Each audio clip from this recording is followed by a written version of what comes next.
Hola, hola, bienvenidos a Big Left en el nombre del Padre, del Hijo y del Espíritu Santo. Amén. Voy a dar lectura a este libro que se titula Ensayos de táctica, estrategia y teoría política, el número 1 de Sebastián Izquierdo. Voy a dar lectura primero a un prólogo que es algo teológico. Para los que no les gusta el tema teológico y de religión y de fe y espiritual, es corto, es breve. Y de ahí entramos en el tema político propiamente tal. Pero tengo que seguir el conducto que está presentando el autor. Comienza así el texto. Vivimos en el sistema de Lucifer. Explicaremos someramente este asunto. Lucifer es un ángel que lideró una rebelión contra Dios. Una vez llevada a cabo dicha rebelión, Lucifer prometió a los seres humanos que serían como dioses. Génesis capítulo 3, versículo 5. Al seducirlos para que se rebelen contra Dios, tal y como él lo había hecho con anterioridad, porque así lo hizo Lucifer. Entendiendo entonces lo que representa la figura de Lucifer, similar a la de Prometeo en la mitología griega, se debe entender como un ser que promete algo a los hombres en rebelión contra el bien supremo. Así, es importante que pongamos a prueba las características de nuestro sistema frente a esta tesis básica. El ser humano se encuentra en una encrucijada que presenta solo dos opciones: someterse a la autoridad divina o rebelarse contra ella. Someterse a la autoridad divina no solo implica seguir sus mandamientos, también significa obedecer el mundo que Él ha creado, incluido aquello que es más apropiado a nuestra naturaleza. Obviamente estamos en un mundo caído, una naturaleza caída, por lo tanto, lo que Él ha creado está caído porque nosotros lo corrompimos con nuestro pecado original. Por lo tanto, eh, cuesta obedecer los mandamientos de Dios y someterse a la naturaleza que tenemos en esta realidad de donde hay enfermedad, hay vejez, hay muerte, hay pecado, traición, etc. Entonces, cuesta, porque implica asumir la cruz, abrazar la cruz de nuestro Señor Jesucristo. O sea, Dios mismo dio ejemplo de una humildad infinita, haciéndose hombre y muriendo en cruz, y compartió con nosotros, solidarizó con nuestro dolor, y Él vivió a una intensidad máxima ese dolor para cumplir, para poder pagar una deuda, que es una deuda infinita, porque el pecado contra algo infinito es infinito. El hombre pecó contra Dios al rebelarse, y eso es una deuda infinita que solamente puede ser pagada por un ser infinito, en este caso por el Hijo de Dios hecho hombre, el Logos, el Verbo divino. Entonces, no solamente hay que cumplir con los mandamientos, sino que tener un diseño de sociedad de acuerdo a lo que es el diseño que tenemos en este mundo precario de vida y muerte, un mundo temporal de prueba, de castigo y premio. Es ahí donde entran en juego los dos pilares del sistema político actual: los derechos humanos y la democracia. Actualmente estamos viviendo un sistema político donde están estos, los derechos humanos y la democracia. Los derechos humanos son derechos que el propio ser humano se da a sí mismo. No se cuenta a Dios, es algo humanista, centrado en el ser humano sin una categoría fuera del ser humano, una categoría autoritaria y autoritaria en el buen sentido y deductiva, que viene de arriba hacia abajo. Y la democracia es un proceso mediante el cual el ser humano pretende definir en sus propios términos lo que es bueno y malo, lo que es verdadero o falso. O sea, el hombre se transforma en un pequeño Dios con la democracia. O sea, en este caso no el hombre, sino que las mayorías pueden ser unas mayorías estúpidas e ignorantes y pueden determinar lo que es bueno y malo lo que es verdadero o falso. Es lo que está sucediendo. Pero la democracia y los derechos humanos no existieron siempre. Ocurrieron como resultado de una gran revuelta que llevaron a cabo hace 200 años los iluministas en el siglo XVIII, también conocidos como los ilustrados, quienes eran abiertamente luciferistas, eran masónicos y estaban en contra del orden cristiano. Es decir, los fundadores de este sistema que vivimos ahora eran anticristianos, los que promovieron la revolución liberal.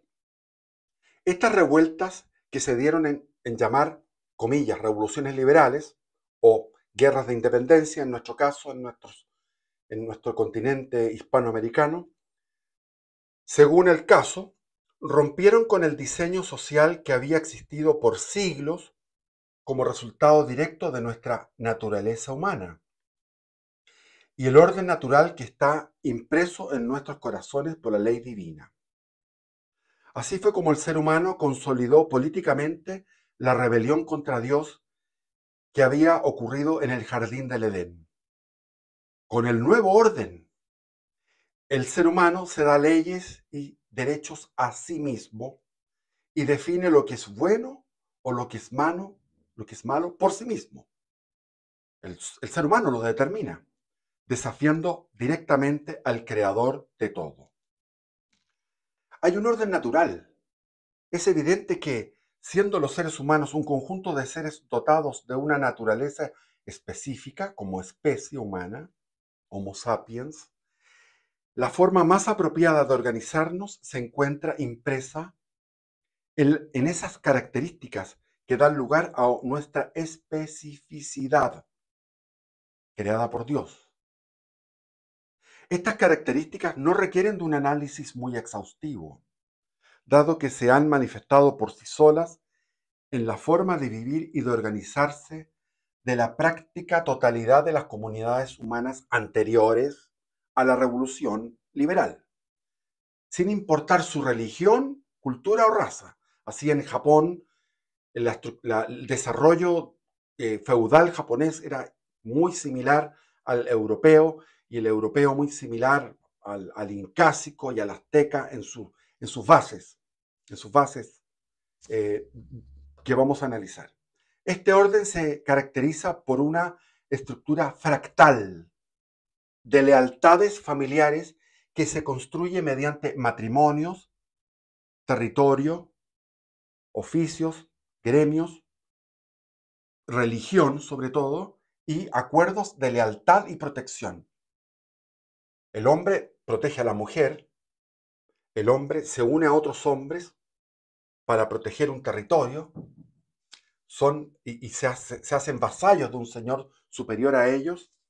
Este tipo de interacciones humanas se va dando de forma fractal hacia arriba, o sea, una autorreplicación irregular presente en todo el diseño de la creación. El que no entiende lo que es fractal, consulte el tema de la fractalidad, dando lugar a unidades políticas que tienen la forma de reinos, principados, imperios, incluso repúblicas, todas las cuales mantienen el mismo diseño básico de organización mediante familias y sus jefes que realizan acuerdos. Por ejemplo, la República de Venecia era una república basada en esta organización natural, no estaba basada en lo que llamamos ahora república, que es en la atomización de individuos que no tienen ningún poder, sino que solamente pueden ir a votar y eligen a través de un partido político representantes a un poder que es un poder absoluto del Estado. No era así, habían poderes repartidos en los organismos intermedios hasta llegar a la cúspide del poder. La lucha reaccionaria y tradicional. Durante las revoluciones liberales, diversos grupos se levantaron para defender el orden natural. Estos grupos fueron denominados reaccionarios, o más bien contrarrevolucionarios, pero el nombre más característico que ahora nosotros asumimos como identidad es el de tradicionalistas, porque la tradición se rompió con las revoluciones liberales. Y la tradición, por ejemplo, la Iglesia se rompió con todo lo que fue el Concilio Vaticano II. Uy, me perdí. A 200 años de distancia de estos hechos, pareciera que el sistema ha dejado de tener una verdadera oposición externa. Es verdad. Si ustedes analizan los partidos políticos, todos pertenecen al sistema democrático, atomizado, individualista, anárquico, partidista, todos, desde lo que llaman extrema derecha a lo que llaman extrema izquierda. Y se presentan dentro de la misma lógica luciferina. Otras formas a las que el ser humano intenta ser su propio señor y suplantar el rol del creador. Así, a la cabeza liberal le surgen otras cabezas del monstruo luciferista, dos cabezas más, que guía políticamente a la sociedad humana actual. ¿Cuáles son estas dos cabezas que surgen de la revolución liberal? Son el igualitarismo, que la revolución liberal era liberté, égalité et fraternité. Entonces, la libertad ya estaba, comillas, libertad en comillas. Después surgió el igualitarismo, que está el marxismo, el socialismo, el comunismo, el anarquismo, etcétera, etcétera. Y está el cesarismo, le llamamos cesarismo a los gobiernos autoritarios que surgen de los periodos de anarquía. Ahí está el fascismo, el nazismo, el nacionalismo en todas sus versiones, el autoritarismo, la autocracia, etcétera, etcétera. Las opciones o variantes antes mencionadas parecen copar todo el panorama político actual. Es decir, está los liberales, están los autoritarios, cesaristas, y están los comunistas. Son tres cabezas. Es un monstruo de tres cabezas. Entonces, estas opciones o variantes antes mencionadas parecen copar todo el panorama político actual. Y no parece que aparezca alguno que represente un real cuestionamiento de las bases teológicas de la política imperante. Esto es muy importante. Al parecer no hay nadie, salvo mi hijo y otros pocos, pequeños, sería un 0,01% de la población intelectual que está tratando de ser una contestación, una crítica global, una crítica profunda e integral de esta a nivel teológico, es decir, porque la democracia liberal constituye una religión y de ahí surgen dos subreligiones, que es el comunismo, que es una religión el comunismo, y el cesarismo, o sea, el autoritarismo encarnado en un hombre con un grupo que vienen a poner el orden. Entonces tenemos esas tres. Ese monstruo de tres cabezas no tiene quien lo critique, pues ahora empezamos con la crítica. A pesar de que desde lo institucional el sistema parece más sólido que nunca, porque ha logrado crear un entramado de instituciones que hacen imposible un cambio pacífico del sistema. Esto es importante. A pesar de que desde lo institucional el sistema parece más sólido que nunca, porque ha logrado crear un entramado de instituciones que hacen imposible un cambio pacífico del sistema. Todo se tambalea y se sacude a la vista de todos. Es decir, vemos que todo este sistema se está pudriendo y que cae, pero no cae, porque no hay una alternativa real de cambio. Los planes estratégicos de cambio cultural que se pretendían para la perpetuación del sistema han llevado a la sociedad a un estado de desintegración nunca visto. Tenemos que estar de acuerdo de que el estado de desintegración actual es nunca visto. Esta etapa, lo que estamos viviendo, Dios no lo quiere, Dios lo quiera. Esta etapa, que sería final del ciclo de este sistema, se presenta como una multiplicidad infinita de tendencias culturales marginales que son incapaces de asociarse de ninguna forma viable entre sí, además de la baja natalidad, el inminente colapso demográfico, las crisis económicas cada vez más recurrentes y la total falta de arraigo de las poblaciones trasplantadas mediante la migración masiva. Tenemos que decir aquí que lo que dice es muy cierto, que hay una infinidad de tendencias culturales marginales que son incapaces de asociarse de ninguna forma. Yo lo veo en el YouTube, que la cantidad de ideologías y de planteamientos religiosos, ideológicos, históricos, versiones de la historia, versiones de la economía, etcétera, etcétera, identidades, son múltiples. Hay una dispersión espiritual muy grande. Entonces, eso no tienen cómo unirse. No tienen cómo unirse. Ahí está el problema. Hay una fragmentación espiritual en diversas cosmovisiones. Y por otro lado está la baja natalidad, el inminente colapso demográfico, que está a las puertas de nuestra civilización de aquí a 20 años, 30 años. Es en este momento de crisis del sistema que vuelven a aparecer doctrinas y posturas que tienden a la recuperación de las estructuras prerevolucionarias, es decir, lo que se llama la tradición antigua, l'ancien régime, el antiguo régimen. Y es precisamente el momento que debemos aprovechar para recuperar el orden natural, pero no cualquier orden natural, sino aquel que es perfeccionado mediante el ejercicio de la religión verdadera, que es, sin lugar a dudas, el catolicismo apostólico romano. Desde que existe la pugna izquierda-derechas, diversas han sido las estrategias políticas tomadas por uno y otro bando para alcanzar y mantener el poder. Luego de las revoluciones liberales, el poder político se encuentra concentrado en los, comillas, bandos democráticos. Ellos tienen el poder. Ellos tienen el poder, los cuales buscan el poder por medio de las elecciones, el voto, el sufragio.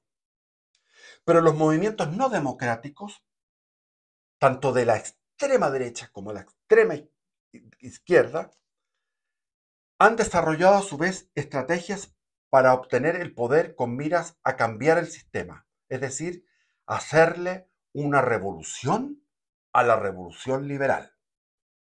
Los que han estado a la vanguardia en esta metodología exitosa son los comunistas.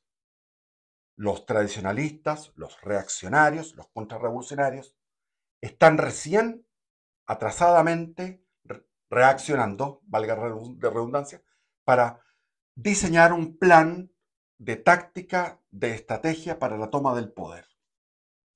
Los comunistas comenzaron con tácticas y estrategias políticas bastante dispersas y poco claras. Pero llegaría Marx a entregar una primera teoría de la historia y del poder para que los comunistas pudiesen organizarse. Esto en la segunda mitad del siglo XIX. Las ideas de Marx representan un punto de partida en la discusión sobre las luchas políticas extra y parademocráticas en la modernidad reciente. La tesis de Marx es bastante simple y clara. Todo el contenido de la mente del ser humano, es decir, su cultura, su creencia, su religiosidad, sus formas de relaciones, sus formas de relacionarse, la mente del ser humano lo denomina como una superestructura. Se origina en la materia, en la infraestructura, por lo que la lucha por el poder es una lucha que se debe dar en el ámbito de las condiciones materiales de las personas, es decir, la lucha política es ante todo una lucha económica.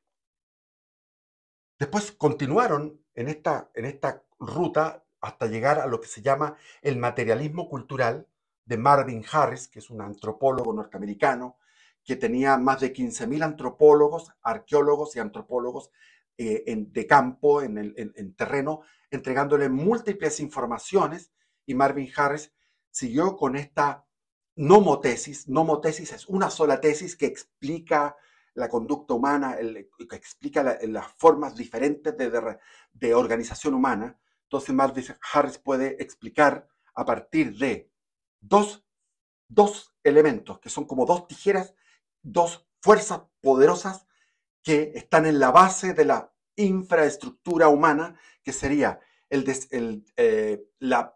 agotamiento de recursos naturales, la parte ecológica que presiona a la comunidad humana por el agotamiento de megafauna del Pleistoceno superior, el agotamiento de fauna de fuentes proteínicas, nos lleva, por ejemplo, a una organización caníbal, a una religión caníbal, donde pueden obtener esa proteína. Entonces, está el agotamiento de recursos, la parte ecológica, y está la parte demográfica, que es una presión, la presión demográfica. Cuando hay una multiplicación demográfica frente a un agotamiento de recursos, se generan las distintas culturas. Y esa nomotesis, esa única tesis, que es continuadora de Marx en este sentido, rige en muchas antropólogos actualmente. Pero vámonos por la lucha económica. La lucha económica dice relación con la formación de sindicatos y gremios de obreros que puedan poner en jaque a las fuerzas productivas con sus demandas. Entonces así pueden ir cambiando mediante un vuelco revolucionario esta infraestructura. Se cambia también necesariamente después la superestructura, es decir, todo tipo de costumbres aristocráticas, burguesas, la manera de relacionarse, las formas de familia, las formas de creencia, todo eso se anula al cambiar la infraestructura. Esto redundaría en la revolución de los obreros y el fin de la dictadura burguesa, de la democracia liberal y el comienzo de la dictadura del proletariado o democracia socialista, democracia popular.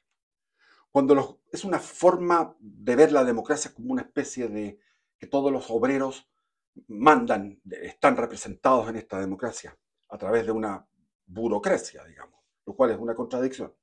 Cuando los grupos de derecha, democrática o no, observaron esta táctica, respondieron desde los mismos parámetros teóricos.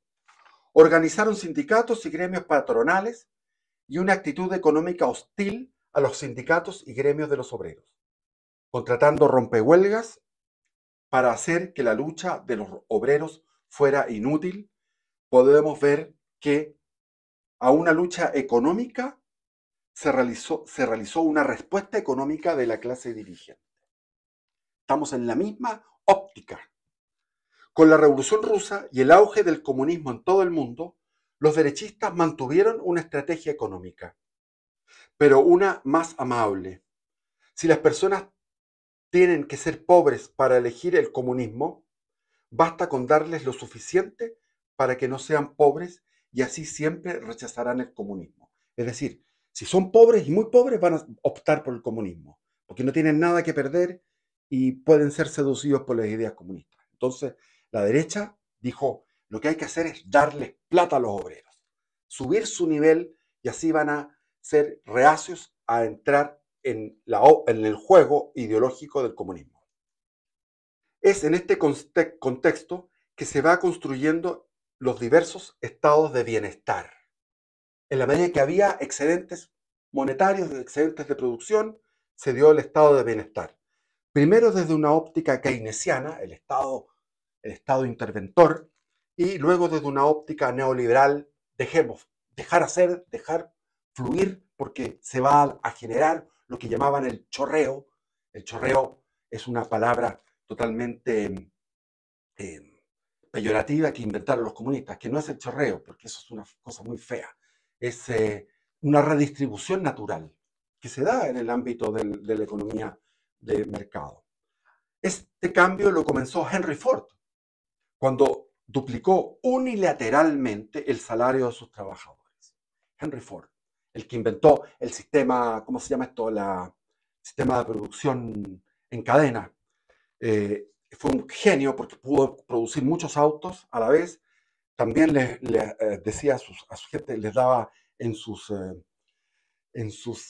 restaurantes, en los casinos donde comían su obrero, era vegetariano y era antisemita, y al mismo tiempo dijo, bueno, duplico unilateralmente el salario de los trabajadores y con esa medida impedir su radicalización. Y lo logró.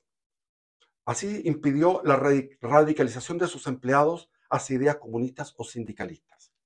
De esta manera terminamos el siglo XX con teóricos como Hayek, que planteaban que la libertad económica del neoliberalismo traería tal nivel de prosperidad a los más pobres que acabaría con el comunismo. A modo de ejemplo, el economista austriaco hace alusión al cambio explosivo que experimentó China durante la década del 80, después de cuando se tomó la política de Deng Xiaoping de libre mercado. Pero veamos, en el periodo de antes de la Segunda Guerra Mundial, con el surgimiento de los fascismos, se llevó a cabo la Kulturkampf. My Kampf, mi lucha, Kulturkampf, la lucha cultural, que fue el método del fascismo para combatir al comunismo. La lucha cultural. Sé que a mis queridos lectores les suena este concepto, y es que ha vuelto, para nuestra desgracia. Los fascistas no llegaron al poder por vías de la Kulturkampf, lo hicieron por otros medios, por la calle, ¿cómo se diría? Por el matonaje. Los fascistas lo hicieron por el matonaje en la calle, por sacarle la cresta y dominar y atemorizar a la población y mediante el fanatismo riguroso, un fanatismo intenso, sumar adeptos. Los fascistas no llegaron al poder por la Kulturkampf, lo hicieron por otros medios. La lucha cultural de nazis y fascistas comenzó precisamente cuando ya tenían el poder. Huelga decir que fue un estrepitoso fracaso. Sí, lo mismo que los comunistas. Quisieron tener hicieron una lucha cultural desde arriba también los comunistas. Y la religión ortodoxa sobrevivió 70 años.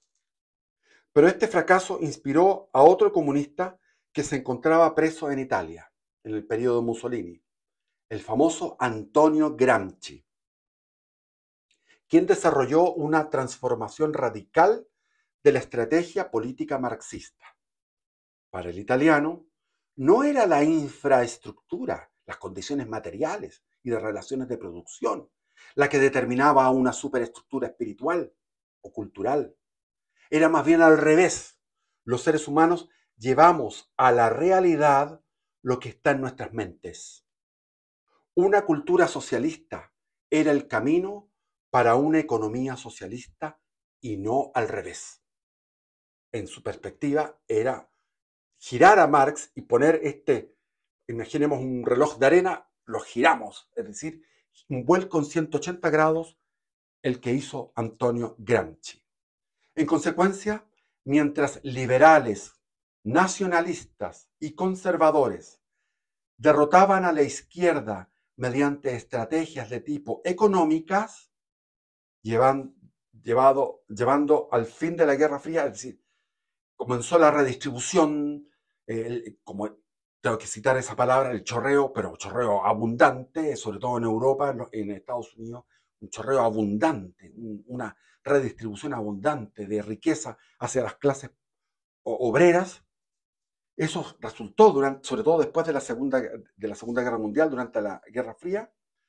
Los socialistas, siguiendo a Gramsci, ya estaban ejecutando el plan gramsciano y 30 años antes de la caída del muro de Berlín, es decir, 30 años antes de que fracasara el comunismo estalinista, ya habían instalado a sus exponentes en las principales universidades de Occidente. Recuerden la escuela de Frankfurt, que después, cuando llegó el nazismo, muchos huyeron a Estados Unidos y forjaron a generaciones en Estados Unidos, que fueron los de las generaciones finalmente del hipismo, los baby boomers, anti-guerra de Vietnam, todo lo que fue la generación del 60 en los Estados Unidos, viene formado por ideólogos que venían de Alemania, de la escuela de Frankfurt. Marcuse, Adorno, Habermas. Entonces, Ya habían, 30 años antes de la caída del muro de Berlín, los comunistas ya habían instalado, los neocomunistas ya habían instalado a sus exponentes en las principales universidades de Occidente y controlaban el cine, la música, la televisión, las imprentas y las editoriales. Es decir, la izquierda comunista realizó la lucha cultural con una ventaja de al menos 30 años respecto de sus oponentes que seguían manteniendo la lucha económica. Es decir, nacionalistas, liberales y conservadores seguían manteniendo la lucha económica. Démosle plata al pobre, que surja el pobre. Y en eso estaba también el régimen militar. Erradicó todas las poblaciones de extrema pobreza y les dio casa. La inauguración de casa era una noticia a diario en la televisión en los tiempos del régimen militar. Luego de cantar, esto es muy interesante, luego de cantar inocentemente, cándidamente, ingenuamente, de cantar victoria con la caída del muro de Berlín, con la caída del comunismo en la Unión Soviética a comienzos de los 90, los bandos contrarios al comunismo tardaron al menos 15 años, es decir, hasta el 2005 por lo menos, en notar que otra estrategia política estaba ya fraguada y avanzada. Entonces los bandos anticomunistas comenzaron lentamente a orquestar su respuesta, arrastrando resabios de la lucha económica. Tardaron bastante en poner en marcha una lucha cultural que pueda hacer frente a los revolucionarios. Esta vez culturales. Los revolucionarios ya no andaban con el fusil, sino que estaban metidos en la vida sexual, en las minorías de pueblos originarios, en la antipatria, etc. 1000 causas. Un monstruo con 1000 cabezas. Como usted, mi querido lector, puede haber observado en la realidad circundante, los anticomunistas no lograron articular una lucha cultural a tiempo. Y las ideas culturales del comunismo ya habían permeado toda la sociedad, a través del cine, a través de las imprentas, a través de la televisión, a través de la música, a través de todo, a través de las universidades. Entonces, habían permeado a toda la sociedad, esta vez en la forma de ideologías relacionadas con la sexualidad, con la raza y otros asuntos varios, que nada tienen que ver con la economía y que habían permeado también a la ideología, a los ideólogos del anticomunismo. O sea, los nacionalistas, los liberales y los conservadores estaban ya exhalando, sin darse cuenta, emanando, exhalando una ideología comunista. Mientras un puñado de académicos liberales y conservadores cuestionaban los aspectos económicos de la cultura socialista, muchos de ellos absorbían sin darse cuenta, sin parar, sus ejes extraeconómicos, los ejes extraeconómicos de la lucha del neocomunismo. Es decir, ellos estaban criticando los aspectos económicos de la cultura socialista en sus cátedras, pero ya ellos estaban infectados de esta inmensa cantidad de causas, este monstruo de 1000 cabezas, esta gorgona, que aparece una cabeza, una hidra, le cortas la cabeza y aparecen 2 cabezas más. Esa multiplicidad de causas ya habían entrado y permeado la mente de los mismos intelectuales de la derecha. Así los grandes empresarios se aliaron con la cultura de extrema izquierda y comenzaron a imponer desde su poder económico las premisas culturales de la nueva revolución que, ya avanzada, ostentaba el poder de los organismos internacionales. Frente a esta situación en la que los frentes reaccionarios a la revolución comunista son incapaces de desarrollar una estrategia propia y se contentan con, malamente, responder a los izquierdistas de acuerdo con los parámetros de sus estrategias, es que he decidido intentar abrir paso al razonamiento reaccionario de la estrategia política. Esto es un hecho histórico, que a los grandes empresarios, los grandes magnates, la burguesía cosmopolita financiera asumió como propios, a partir de comienzos del siglo XX y finales del XIX en algunos casos, las premisas de este neocomunismo en ciernes a través de organizaciones secretas, organizaciones tipo masónicas, que llevaron a crear la Sociedad de las Naciones y después las Naciones Unidas. Esto es un hecho histórico, irrefutable.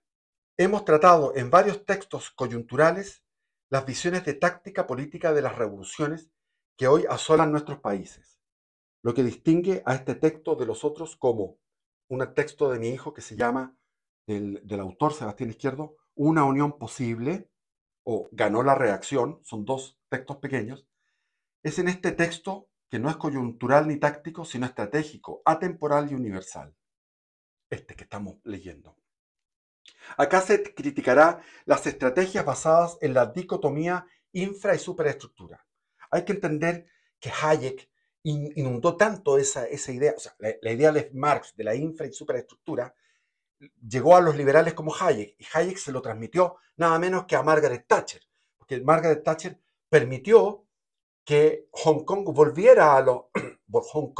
volviera a China comunista, a la China antigua comunista, a lo que era el imperio chino. ¿Por qué? Porque decían, bueno, si aquí hay desarrollo del sistema capitalista, va a haber un cambio. Y en China, si están cambiando el sistema socialista, comunista por el sistema capitalista, va a haber un cambio de mentalidad. Y el Partido Comunista va a caer por sí solo. Hecho que no ha ocurrido, todo lo contrario. El Partido Comunista está más firme que nunca en China, y Hong Kong perdió. Entonces, hasta la Margaret Thatcher empezó a pensar en esos términos antiguos de infrasuperestructura. Aquí se criticará las estrategias basadas en la dicotomía infra y superestructura y se planteará una vía que interpreta la lucha política desde los ojos de la lucha misma y de la acción política desde los ojos de la acción misma, con miras a establecer lineamientos de vanguardia para la lucha política y una base para el posterior desarrollo de teorías más acabadas en este tema. El título es bastante decidor. Nuestra inspiración viene de dos de los primeros cristianos que desde las catacumbas lograron transformar el panorama político, religioso y espiritual del Imperio Romano, y en las trincheras desde las cuales los bolcheviques lograron conquistar el poder político en Rusia, el año 17. Dado que estos dos fenómenos tienen claros paralelos estratégicos y nos entregan una visión clara de una lucha ni económica ni cultural. Es una lucha que no es ni económica ni cultural, aunque sin dejar de lado estos dos ámbitos cruciales, sino una lucha por la lucha misma, una acción por la misma acción, sino una lucha por la lucha misma, una acción por la acción misma, y como la lucha y la acción por sí solas generan nuevos espacios de poder y dan forma a nuevas estructuras sociales y a nuevas relaciones de poder. Este es un manifiesto de la validez de la acción por la acción misma que en política, sin que nadie lo quiera ni lo busque, van desarrollando los lazos de lealtad y las jerarquías propias de una organización capaz de disputar el poder político a los que hoy lo ostentan. ¿Quiénes son? Del Partido Republicano, llamado extrema derecha, hasta el Partido Comunista, llamado extrema izquierda o Frente Amplio. Todos los partidos que están 14 o 30 partidos políticos que están jugando el juego político de la democracia, esos son nuestros enemigos. Esos son los que hay que derrotar.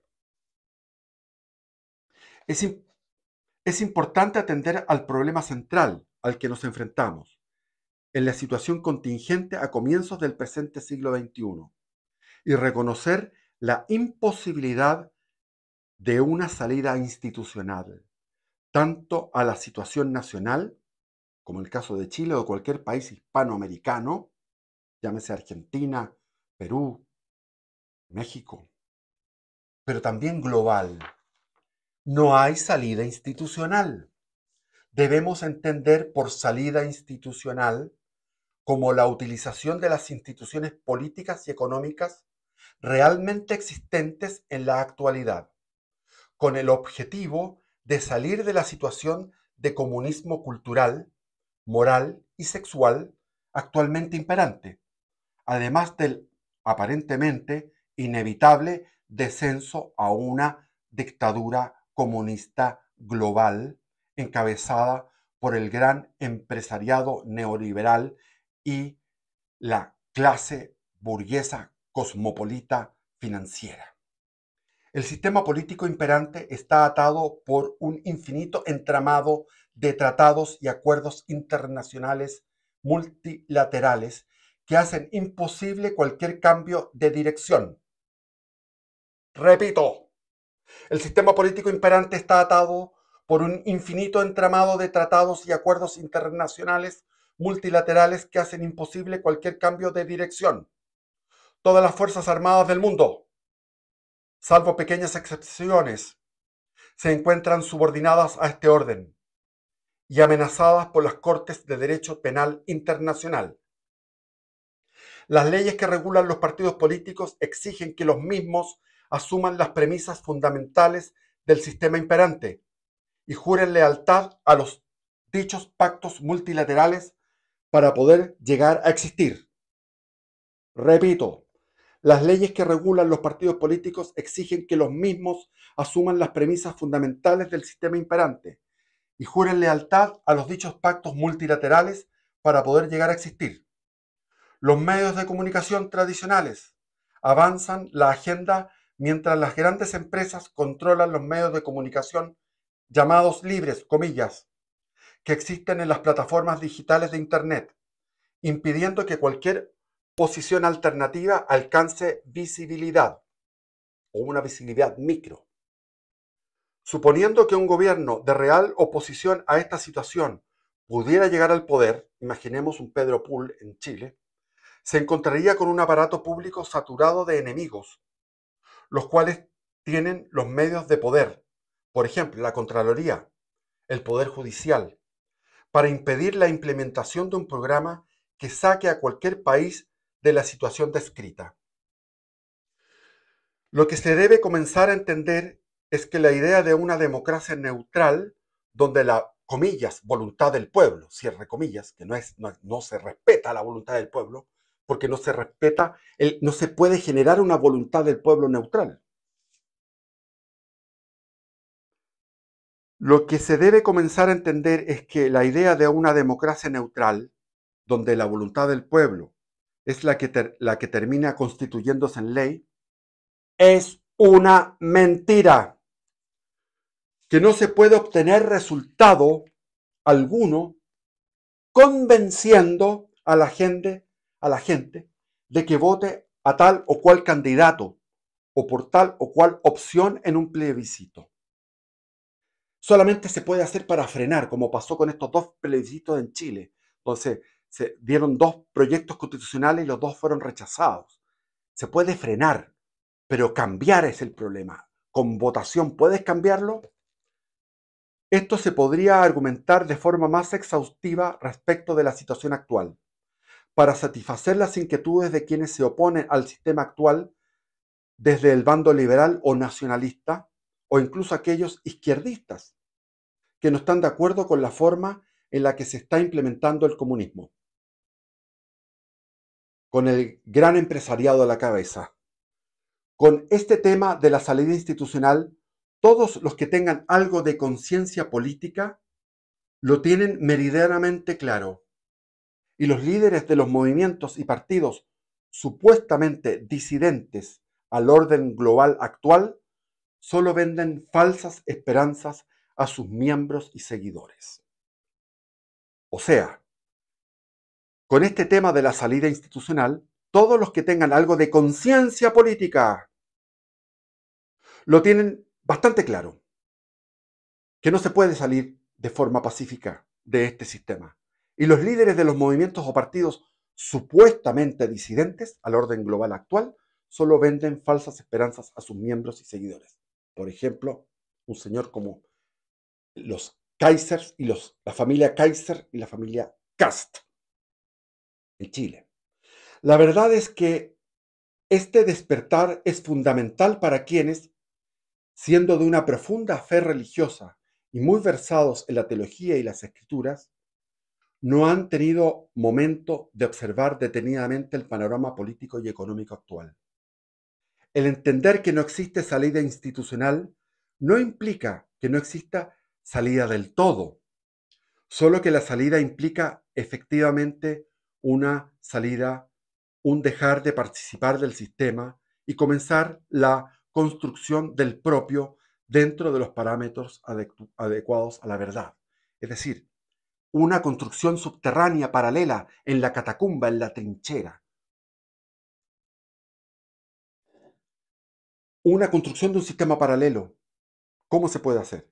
Debemos saber que, en realidad, no es que no exista salida institucional ahora, sino que nunca la hubo. Es cuando Gabriel García Moreno intentó instalar el reino social de Jesucristo en Ecuador por la vía institucional y resultó asesinado por los mismos liberales que decían defender la voluntad del pueblo y la neutralidad del Estado y de la democracia. Es decir, la democracia liberal y la neutralidad famosa del Estado no existe, porque los liberales tienen una ideología y esa ideología la pueden llevar a la fuerza incluso, como pasó en este caso con Gabriel García Moreno. Acontecimiento que fue profetizado por la mismísima Virgen María en una aparición del Buen Suceso en Quito. Esta aparición que se llama la Virgen del Buen Suceso en Quito fue en 1615 por ahí. Y ella profetizó que Ecuador sería una nación independiente en aquellos tiempos, a comienzos del siglo XVII, y que iba a venir un presidente que quería hacer una sociedad basada en lo que es una sociedad social cristiana, llamémoslo así, basada en el Evangelio, y fue eliminado.